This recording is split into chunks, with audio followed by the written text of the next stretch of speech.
Oséias 4, verso 6. O meu povo foi destruído porque lhe faltou conhecimento, porque tu rejeitaste conhecimento, também eu te rejeitarei, para que não seja sacerdote diante de mim, e visto que te esqueceste da lei do teu Deus, também eu me esquecerei dos teus filhos.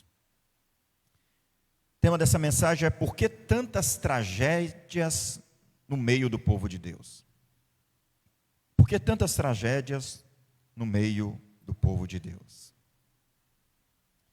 Irmãos, quando aqui fala destruído, a palavra destruído aqui é morte no hebraico, mas o contexto também foi morte, porque Nabucodonosor, rei da Babilônia, entrou dentro de Jerusalém e matou centenas de milhares de pessoas, porque o povo de Deus rejeitou o conhecimento de Deus.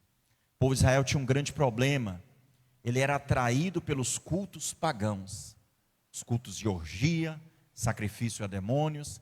Então o povo de Israel tinha essa dificuldade, e eles foram avisados, houve vários avisos, mas eles entraram no endurecimento de zombar até da palavra dos profetas. E Jeremias, em Lamentações, ele fala que até as crianças de colo, elas engatinhavam pelas ruas de Jerusalém, procurando o seio da mãe para amamentar. Cadáveres de crianças, cadáveres de homens, de mulheres, queimados, a céu aberto, em sépulto. Para o judeu é muita vergonha não ser sepultado. O sepultamento é uma questão de honra, não só para o judeu, né? Todos os seres humanos querem dar um enterro e um velório digno para os seus familiares. Isso é uma coisa do ser humano. Ele se sente desonrado quando isso não acontece na vida de um familiar. Então, o contexto, o próprio texto é emblemático, uma vez que, se você não souber ler esse texto com as lentes da graça, se você não souber separar Velho Testamento e Novo Testamento, lei e graça, o próprio texto, ao invés de ser esclarecedor, confundirá a sua fé. Veja, o texto é revelador. E o que nós temos pregado? Pelo que nós temos pregado aqui na igreja. Porque tu rejeitaste o conhecimento, também eu te rejeitarei, para que não seja sacerdote diante de mim.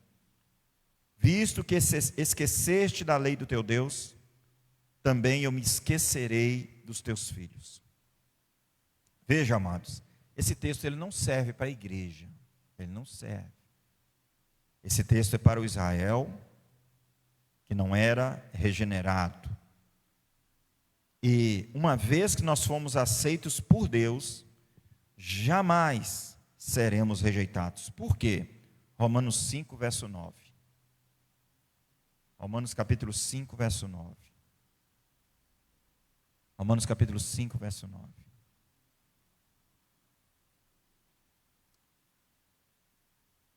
Logo muito mais agora, tendo sido justificados pelo seu sangue, seremos por ele salvos da ira. Eu vou ler na linguagem de hoje.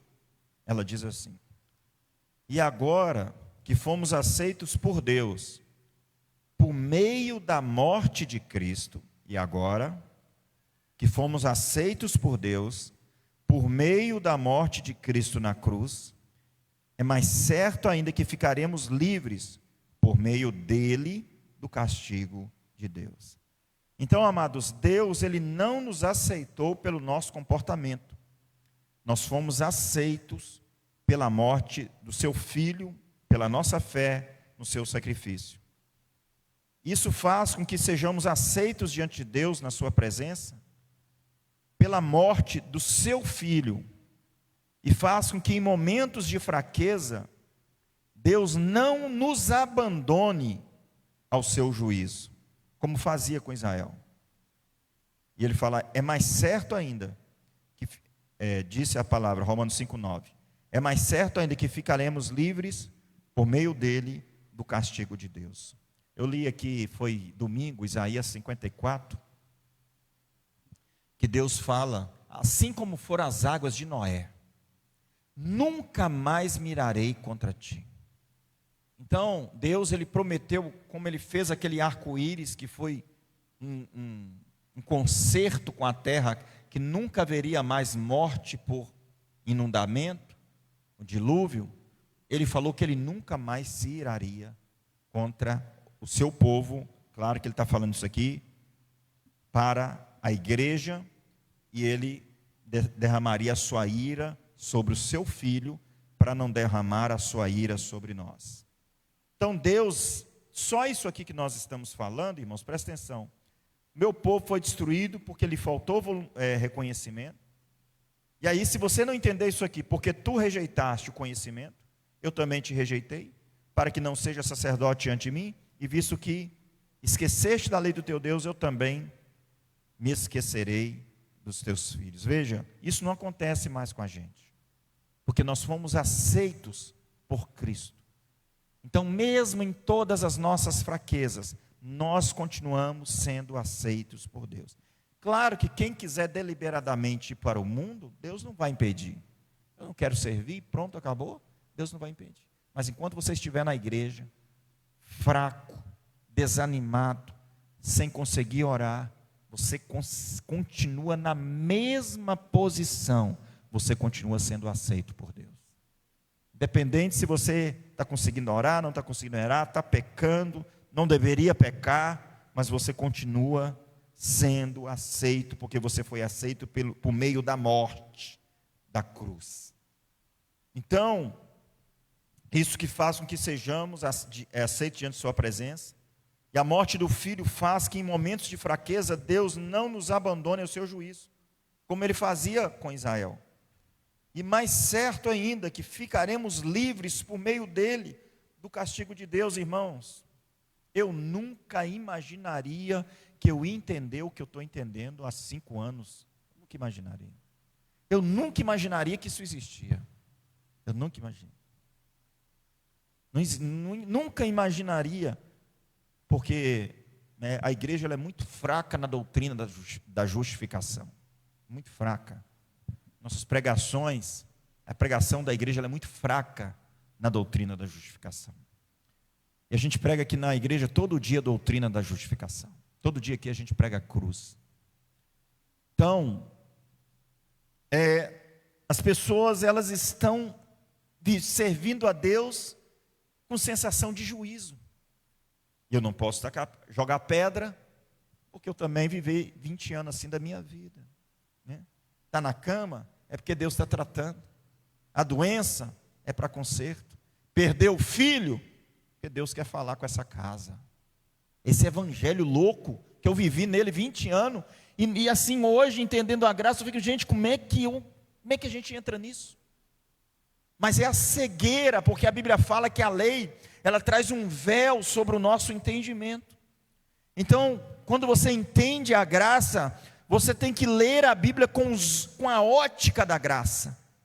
Você tem que ler a Bíblia sempre comparando com a cruz do Calvário. É o balizador da fé, é a cruz do Calvário. E Deus, em meio à rebelião do seu povo, abandonava a mercê dos seus adversários como castigo. Hoje, por meio do Filho, somos livres do castigo de Deus, irmãos. Esse texto que nós lemos aqui fala do cativeiro babilônico, meu querido.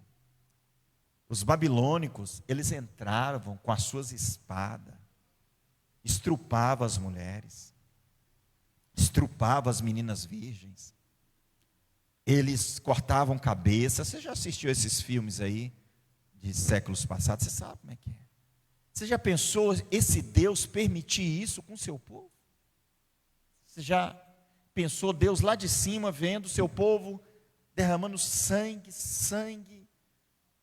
mas Ele avisou de todas as maneiras e o povo não quis, e a igreja ainda está querendo ter temor de servir a Deus com medo do sangue, porque senão haverá sangue derramado.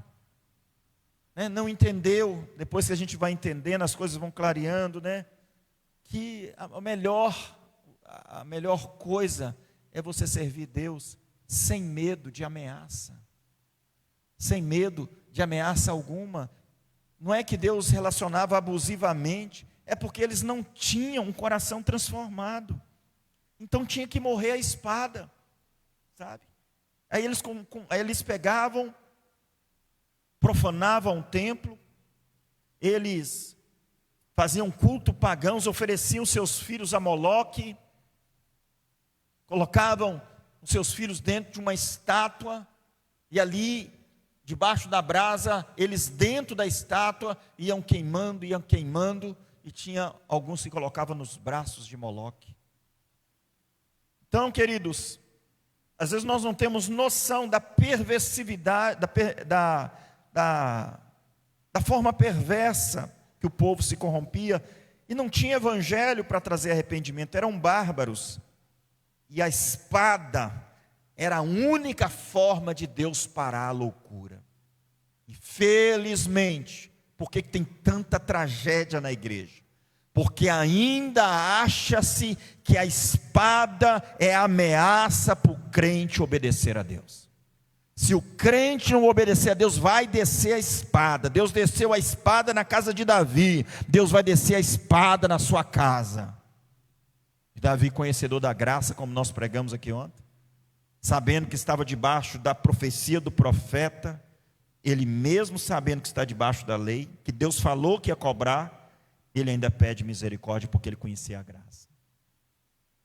Jejuou até ver se o menino levantava. Quando jejuou, ele não foi curado, morreu. Ele se levantou e se alimentou. Então, amados, por isso tanta morte na igreja. Fui um pregador, profeta do juízo. Eu era um dos profetas do juízo. E pregava as 4 pragas de Deus: morte, fome, peste e doença. Os 4 juízos de Deus. E a igreja, ela está tão cega, né, como eu fui cego, porque cresci na graça. Então, o entendimento, ele tem que ser crescente. Ele não pode estagnar. Então, na verdade, os crentes estão obedecendo com medo do juízo de Deus, e por isso que as doenças têm entrado, as tragédias têm entrado. Sabe, irmãos, uma desgraça na vida de uma família de crente. Vamos colocar, né? Não é que crente é melhor, crente é igual a todo mundo, mas uma família de um povo que crê, sabe, gera uma sequela muito grande. Eu conheço pessoas que tiveram problemas tão grandes que tiveram surtos psicóticos. Eu conheço pessoas que a esposa morreu e o cara entrou em depressão também. Então, veja bem, um dia eu estava viajando para o Mato Grosso, cheguei, fiquei acho quase 20 dias lá. E eu cheguei, aí um irmão que era muito amado nosso, ele ia lá no trabalho, à tarde, a gente orava por ele, toda vez que eu orava por ele, ele caía. Era um velho cheio do poder de Deus. E eu pensava que ele estava inventando moda, que as pessoas mais velhas têm as pernas fracas. Um dia eu fui tentar segurar ele, quase que eu caí junto com ele, estava cheio do poder de Deus. E aí eu cheguei, ele tinha morrido, fui lá na casa dele, na casa da esposa. Aí cheguei lá, um ambiente de festa. Ambiente de festa. Mas isso aqui é a casa que tem 2 semanas que o irmão morreu? Não sei, irmão, tudo bem? Tudo bem, pastor. O irmão faleceu? Pastor, ele era doido para morrer mesmo. Ele era doido para ir para o céu. Era doido. Falou um tempo atrás aí, que foi no lugar, uma mulher entregou uma profecia para ele, uma revelação, que via ele entrando numa montanha toda verde, e ele virava a montanha, e ele falou aquilo com alegria, disse: homem, você é bobo, isso aí é porque Deus vai te recolher.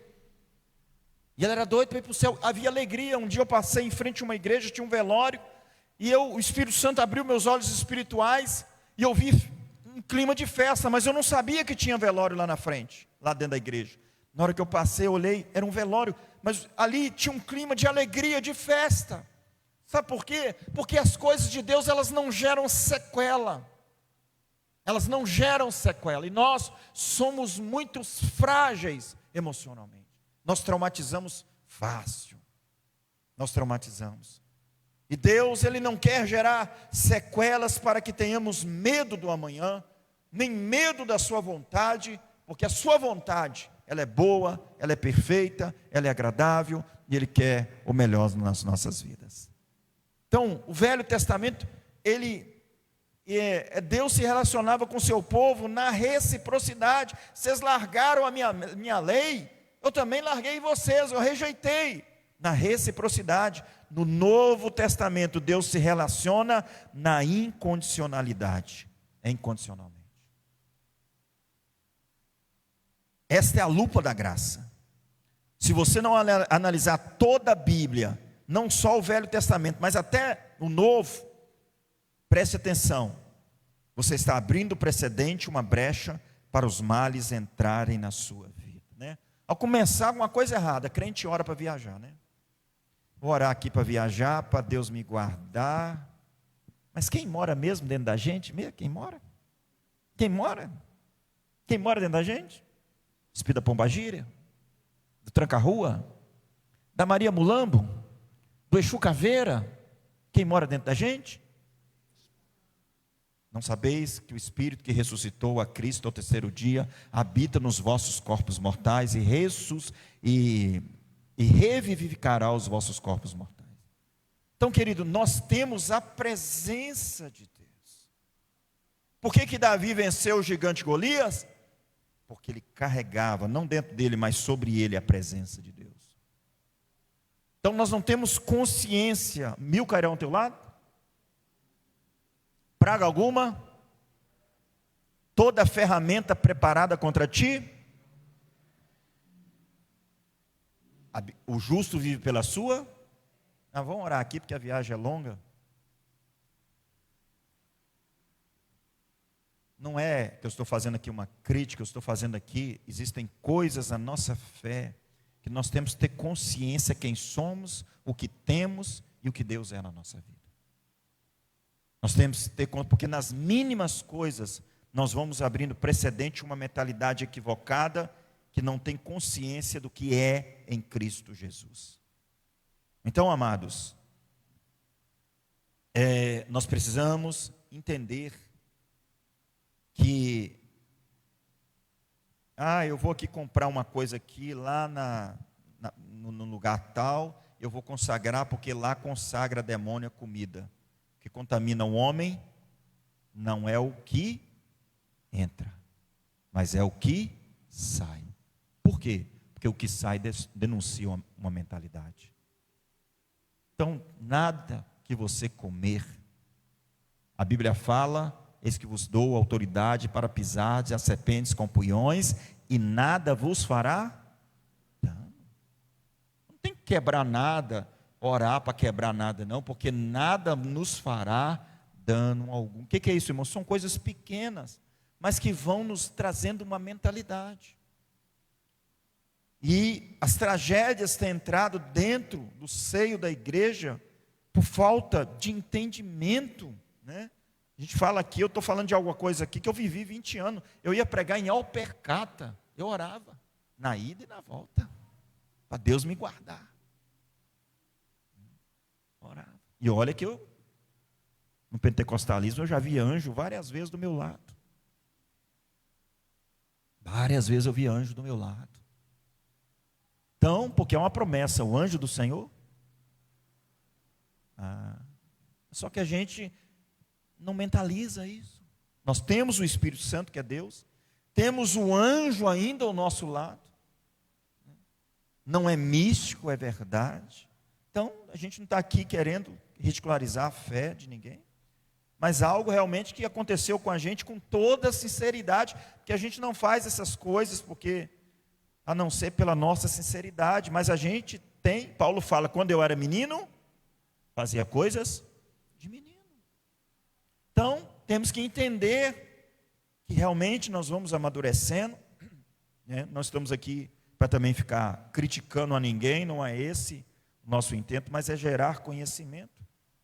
Então, a Bíblia não manda você conhecer a graça, você não acha isso na Bíblia. A Bíblia não manda você conhecer a graça. E esta é a causa pelo qual as tragédias estão campeando o arraial do povo de Deus. Sou salvo pela graça, e aí? Depois, como é que fica a graça diante das doenças? Como é que fica a graça diante dos problemas? A Bíblia, ela não manda você conhecer a graça. A Bíblia manda você crescer. Manda você crescer na graça e você pode ter conhecimento, mas você não tem sabedoria. Você tem que ter conhecimento, mas você tem que ter sabedoria. E a sabedoria de Deus.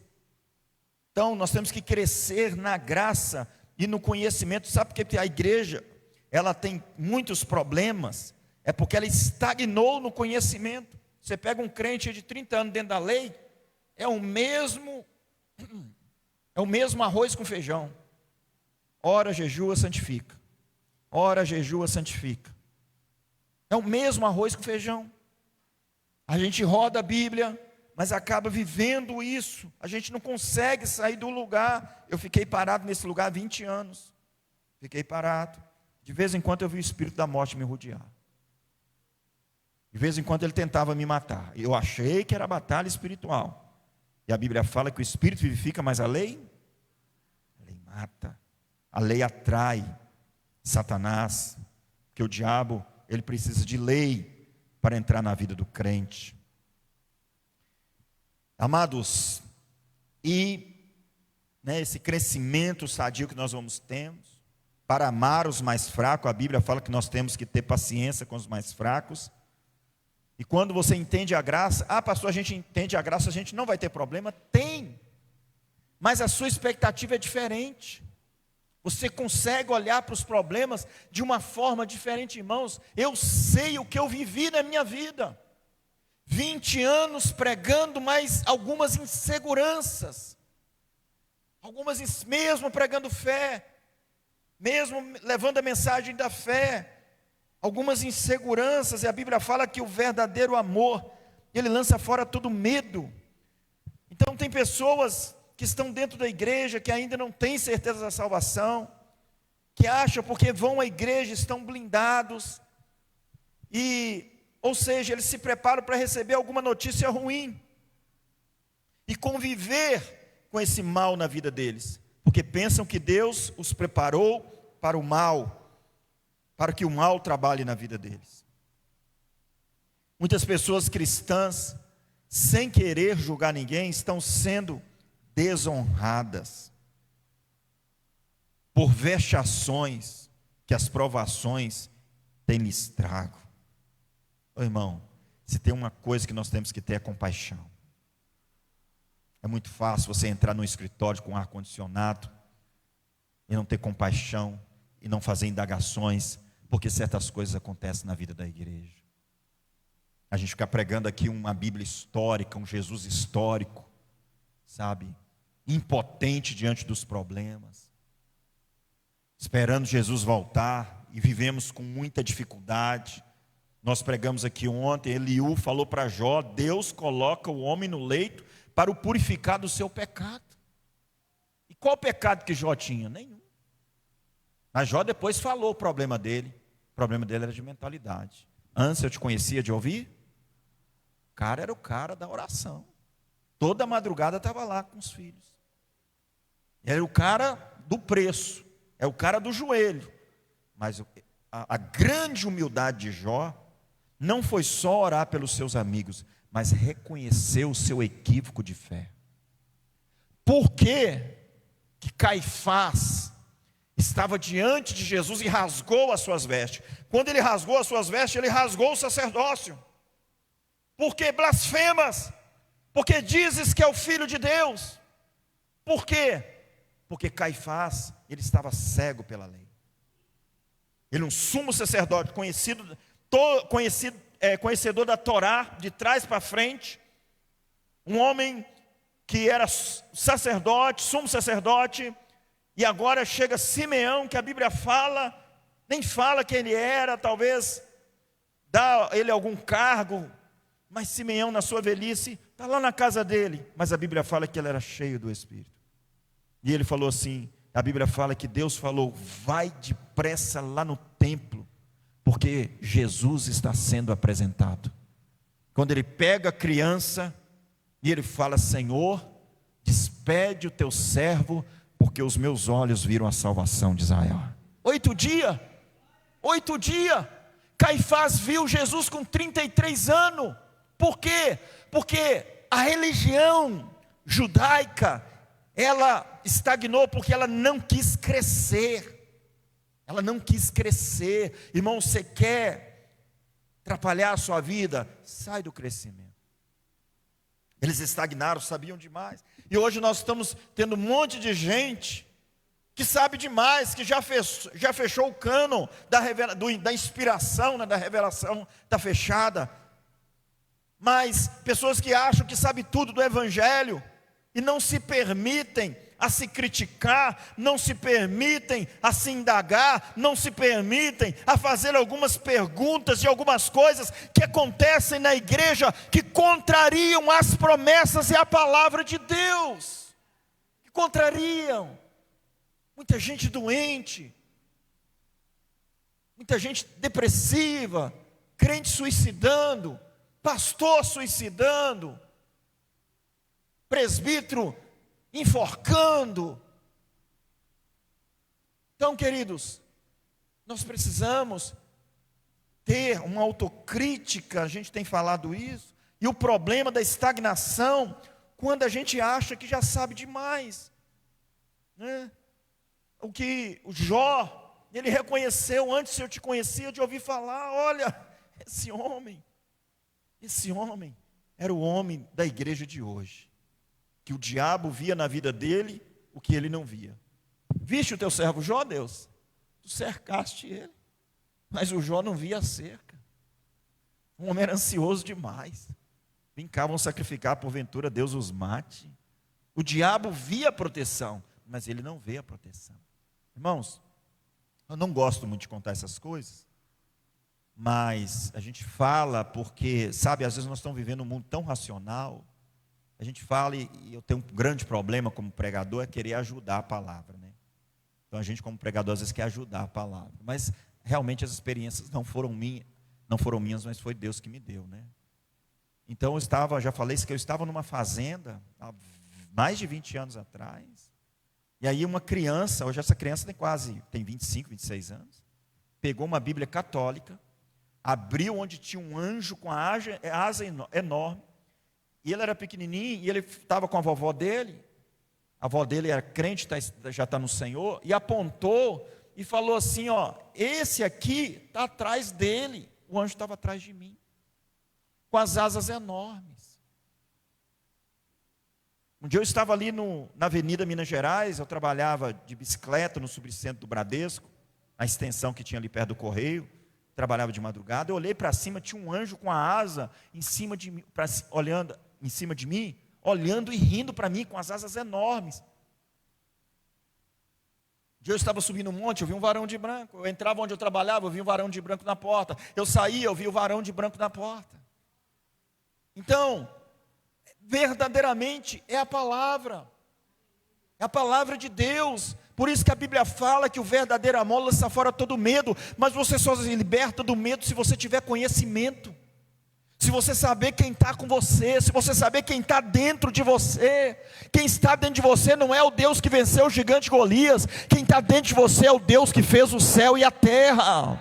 Esse Deus que está dentro de você, e disse Deus: haja luz, e o Espírito que está em você trouxe luz, trouxe água, trouxe terra, trouxe aquilo que não existia como se já existisse. O Espírito, ele executou a vontade de Deus. Então, queridos, é a consciência do que somos, do que temos, é a presença de Deus na nossa vida. Provérbios 3, verso 13 diz assim. Provérbios 3, verso 3. Provérbios 3, verso 13. Bem-aventurado, feliz é o homem que acha sabedoria, e o homem que adquire conhecimento, porque é melhor a sua mercadoria do que artigo de prata, e maior o seu lucro de ouro mais fino, mais precioso do que o rubis, e tudo que é mais possa desejar, não se pode comparar a ela a sabedoria. Vamos ler o verso 16? Vida longa de dias está na sua mão direita, e na mão esquerda, riqueza e honra. 17, vamos ler? Seus caminhos são caminhos de delícias, e todas as suas veredas de paz. Isso é quase uma utopia na nossa vida. Não é realmente por causa da graça. Mas a Bíblia ela é muito confrontante. Ela confronta a gente demais. Então, na sua mão direita, vida longa, né? Está escrito aqui. E a sabedoria de Provérbios é a pessoa de Jesus. Vida longa de dias está na mão direita, na destra. E na esquerda, riqueza e honra. Então, amados, como que a riqueza vem sobre a nossa vida? Como que a vida longa venha sobre a nossa vida? Ah, não sei, né? Tchau. Se Deus quiser, amanhã a gente... Irmãos, vamos embora, paz do Senhor. Tchau. Se Deus quiser, nós vamos estar aqui quinta-feira, tá bom? Eu não tenho nem certeza do amanhã. E aí a gente canta, porque Ele vive. A gente nem sabe o que a gente conta. Eu não sei nem se eu vou acordar vivo amanhã. Não é isso que a gente falava. Eu não falo mais isso. Eu vou, você vai? Eu vou. Se você não vai, boa viagem. Eu vou acordar amanhã. Vida longa, não sou eu que estou falando. Vida longa. Irmão, a gente tem tanto tempo para ficar com Deus, para que Deus vai apressar? Para quê? Nós vamos passar uma eternidade. Ah, porque Deus tinha propósito. Qual o propósito? Deus prepara a pessoa, dá a palavra, transforma, enche ele do Espírito. É agora que Deus quer usar você. Deus te preparou, te passou no deserto, Deus te transformou, Deus te capacitou, você está pronto para ser usado por Deus nessa terra. Deus não te abençoou simplesmente para te abençoar, Deus te abençoou para que você seja uma bênção na vida das outras pessoas. Aleluia! Deus não quer levar um camarada que tem todo conhecimento, uma mulher que tem toda uma vida de oração. Deus não quer levar, sabe por quê? Porque a gente é mais útil para Ele aqui. Não é fácil fazer um homem de Deus. Não é fácil forjar uma mulher de Deus. Leva tempo, leva anos. Eu vi o pastor Gesiel Gomes, ele falando para fazer um pastor é 30 anos. Eu falei assim, você está doido? Aí eu fui aprender 30 anos mesmo. Eu achei que era muito. O pastor Gesiel Gomes está com quase 80 anos pregando para o mundo afora. Então, queridos, estamos falando coisas aqui para mudar a nossa mentalidade. Para nós termos uma expectativa, o Evangelho é boas novas, ter uma expectativa, veja, vida longas, na sua mão direita, na esquerda, riqueza e honra. É tudo que o ser humano precisa, além de Deus na sua vida. Vida longa, riqueza. E muitos não investem em sabedoria. Eu estava estudando o Salmo 103, fazer o sermão de ontem. Salmo 103, verso 4. Tem uma riqueza muito grande. Salmo 103, verso 4. Que resgata a tua vida da perdição. Que te coroa de bondade e de misericórdia. Veja, eu achava que a palavra perdição, ela estava ligada à redenção. Eu nunca parei para olhar a palavra resgata da perdição. Eu achei que era redenção, que era perdão, que era redimir. Eu fui olhar Barnes, que é um teólogo, ele vai e dá a interpretação, né, que chama exegese, a interpretação do texto, que resgata a sua vida da perdição, quer dizer, que salva da morte, quando exposto ao perigo, ou quando atacado por doenças. E a palavra destruição aqui é corrupção, ela é sepultura. Então quer dizer, que resgata a sua vida da cova, que resgata a sua vida da doença. Então, por que você pega um texto desse e traz um entendimento? Eu nunca parei, nunca tinha entendido, porque eu nunca tinha estudado essa palavra. Mas por quê? Porque eu parei alguns minutos ali para mim aprender com quem sabe mais. Compra a sabedoria, ela vale mais do que os rubins e mais do que qualquer coisa que você possa ter. Eu tenho 5 anos que eu estou pregando a graça de Deus, nós temos 4 aqui, eu fiquei 2 no outro ministério, então eu vou para 6 anos. Então, nós estamos em 2024, 2020, 2018, mais ou menos 2017, em setembro, eu não esqueço disso. Em setembro de 2017, eu abri a Bíblia e li esse versículo aqui. E na hora que veio a palavra sabedoria, peça sabedoria, parece que essa palavra soltou da Bíblia. Parece que essa palavra soltou da Bíblia. E eu pedi a Deus sabedoria. Deus, eu preciso de sabedoria. Passou uns 2 meses, 1 mês, eu comecei a aprender mais da graça. Eu comecei a ouvir um pastor José Prince. Aquilo começou a entrar na minha mente quando foi em janeiro de 2018, mais ou menos, eu comecei a pregar a graça de Deus. Eu me lembro que eu comecei a pregar em janeiro. Então, a sabedoria, irmãos, muitas vezes nós não temos noção do que vale alguns minutos com a palavra de Deus. Nós não temos noção. E a palavra de Deus, ela não pode entrar em contradição. Ela não pode. Para você ter uma vida longa, tem que ter livramento. Não adianta vida longa com miséria. Não adianta riqueza sem saúde. Tem que ter a completude. Mas o nosso achismo doutrinário foram entrando na nossa fé cristã, sem contextualizar a obra da cruz. Então, amados, preste atenção.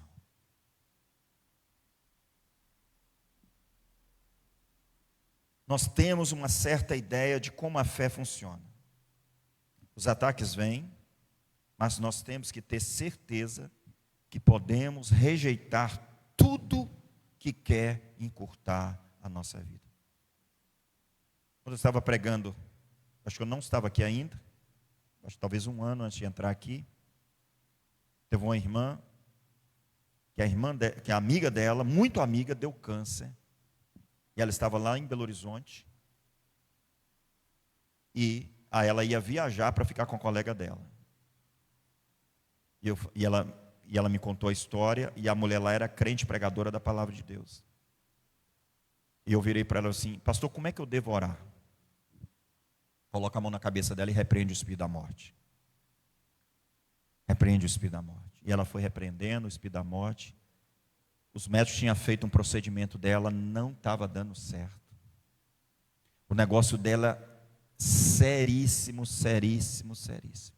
Na hora que ela começou a repreender o espírito da morte, passou no outro dia, o quadro que estava assim sem solução, ele começou a se reverter.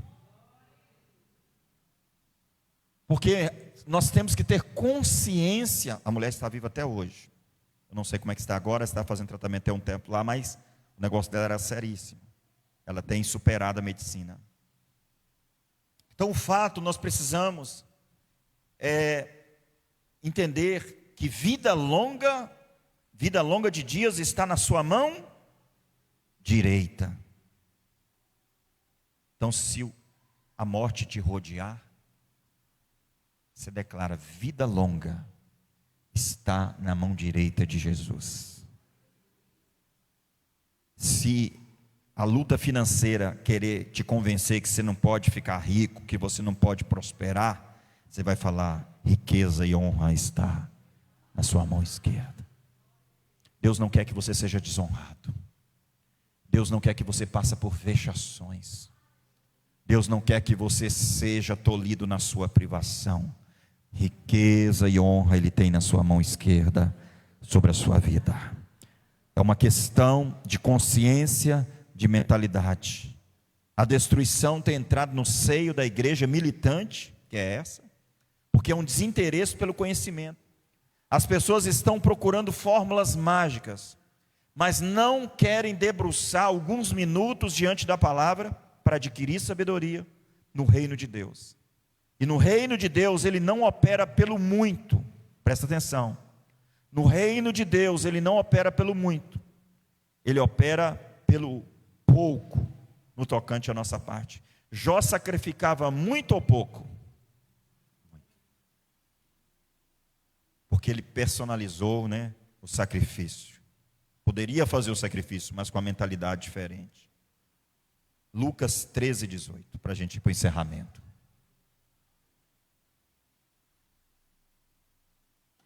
Lucas 13:18. Lucas 13:18. E dizia: a que é semelhante o reino de Deus? A que compararei? É semelhante ao grão de quê? De mostarda, que um homem tomando lançou em sua horta e cresceu, e fez grande árvore, e seus ramos se aninharam às aves do céu. E disse outra vez: a que compararei o reino de Deus? É semelhante ao quê? Ao fermento, que uma mulher tomando, esconde em 3 medidas de farinha, até que tudo levedou. O que é o fermento? É um pouquinho, uma colher ou menos, você joga na massa, leveda tudo. Assim é a fé, assim é o reino de Deus. Com pouquinho de fé, você pode mudar totalmente o ambiente que você está vivendo. Porque se é muita fé, a glória é nossa. Se é pouca fé, a glória é do Senhor. Grão de mostarda é o menor grão. O fermento é imperceptível para exaltar a grandeza de Deus. E veja que todos os 2 exemplos, o grão tinha que ser plantado, o fermento tinha que ser colocado na massa. Então tinha parte do homem, ainda que seja irrisória, se comparando o tamanho da manifestação do poder de Deus em certas situações. Então, amados, todo o nosso ser deve ser fermentado, com muito ou pouco fermento. Muito ou pouco. O fermento ele leveda colocando ele pouco ou muito. Então, você colocando no bom sentido, né? Não o fermento dos fariseus, que é a lei. Se você colocar um pouquinho do fermento da palavra na sua mentalidade, a sua forma de pensar vai mudar. A sua forma de ler a Bíblia vai mudar. A sua forma de discernir os problemas vai mudar. A sua forma de discernir o mundo espiritual vai mudar. Você vai começar com um pouquinho de fermento, vai contaminar toda a sua mentalidade. Amém? Pouquinho, então vale a pena. Pastor, eu estou passando muitos problemas.